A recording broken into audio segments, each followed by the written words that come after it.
نکته خیلی مهم این هست که جنسیت، وزن و نوع دام رو حتما باید قبلا مشخص کنید. سلام. امروز میخوام چند نکته مفید در رابطه با جابجایی دام خدمت شما دوستان عزیز ارائه کنم. همونطور که میدونید جابجایی دام برامون اهمیت خیلی زیادی داره. دام‌های سنگین خصوصاً قیمت‌های خیلی بالاتری دارن، بیشتری دارن. اگر ما توجه نکنیم به این مسائل حتما دچار مشکل میشیم، دچار شکستگی استخوان در دام میشیم و ممکنه تلفات داشته باشیم. به همین خاطر ما چند نکته مهم و سودمند رو خدمت شما عزیزان ارائه میکنیم که بتونید از این مطالب و اطلاعات استفاده کنید و در جابجایی دامتون ازشون استفاده کنید. نکته مهم این است که اول در ساعت جابجایی این هست که ما ساعت جابجایی رو ساعت‌های تنش‌زا نباید در نظر بگیریم. یعنی در گرمای بالای 30 درجه 40 درجه نباید دام خودمون رو جابجا کنیم. در رطوبت‌ها نباید این کارو بکنیم. در بارندگی‌ها به هیچ وجه نباید ما جابجایی دام داشته باشیم. نکته بعدی در رابطه با مدت ساعتش است. ما در جابجایی‌ها حتما سعی کنید که 15 ساعت بیشتر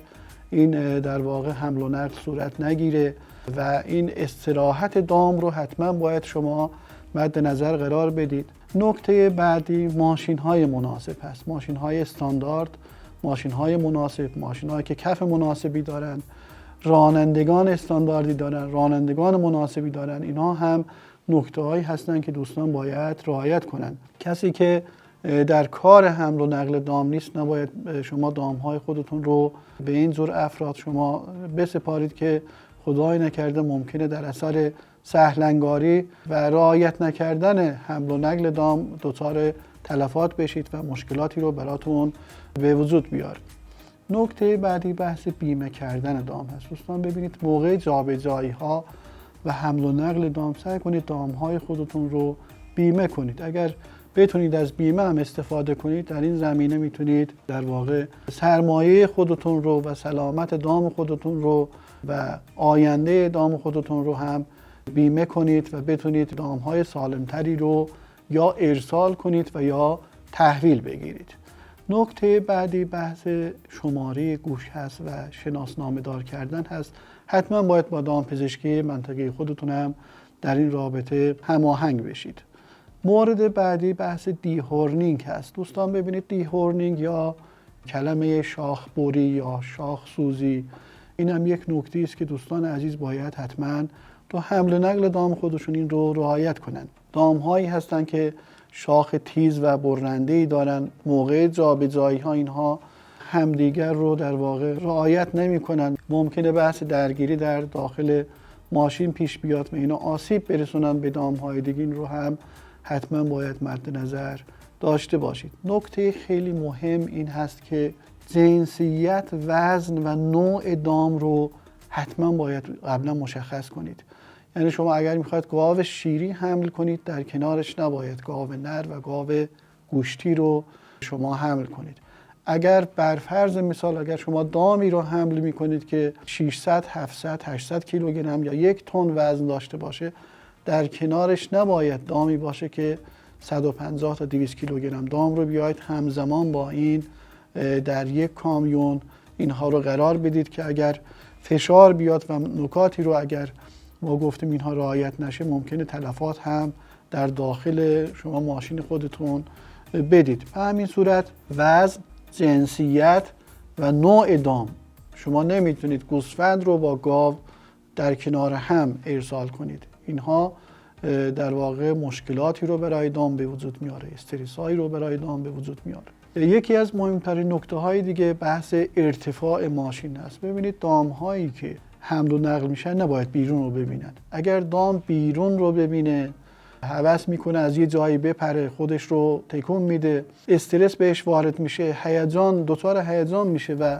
میخواد یه کاری رو در پشت در واقع ماشین انجام بده. چه بسا نکات بسیاری رو ما دیدیم که به این ور اون ور میپرند و دچار مشکلات برای راننده و خود ماشین میشن. اینها رو دوستان عزیز حتما در حمل و نقل دامتون حتما باید رعایت کنید. مورد بعدی بحث در واقع شخص هست، اشخاص هست. این اشخاصی که میخوان دام رو جابجا کنن حتما باید جزو اشخاص کارآزموده و کاربلد باشن که بتونن اینها رو کنترل کنن، مدیریت کنن، بحث استراحت دام رو در نظر بگیرن. تمامی مسائلی که در دوره‌ها گفتیم، البته در دوره‌های تخصصی بیشتر به این مسائل پرداخت خواهد شد.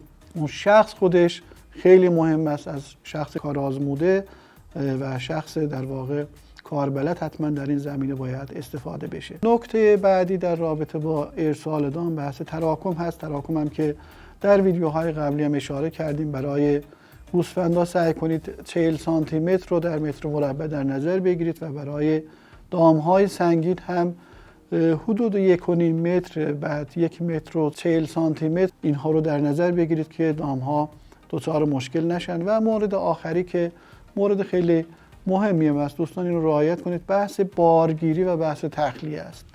موقع بارگیری سعی کنید جاهای ارتفاع رو در نظر بگیرید، ماشین رو در اون ارتفاع شما سعی کنید جابجا کنید که به راحتی اینها بتونن از اون مسیر سوار بشن، سوار ماشین بشن و سوار کامیون ها بشن. و موقع تخلیه جایگاه هایی درست کنید که بتونن به راحتی پیاده بشن. خیلی از جایگاه هایی که من رفتم دیدم و خیلی از دوستانی که دارن بارگیری رو انجام میدن، چه در بازارها، خود بازارها رو اگر بازارهای دام رو در نظر بگیرید یا خود گاوداری ها و دامداری ها رو در نظر بگیرید، من ندیدم اصولا جایگاهی باشه برای در واقع اون تخلیه و بارگیری. اینها به چشم نمیخوره در دامداری ها و فارم ها.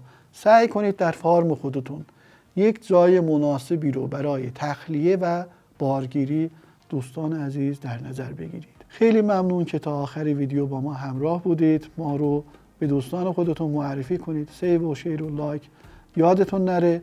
اگر نظری داشتید برامون کامنت کنید تا در اسرع وقت به سوالات شما پاسخ داده بشه. خیلی ممنون. خدا نگهدارتون.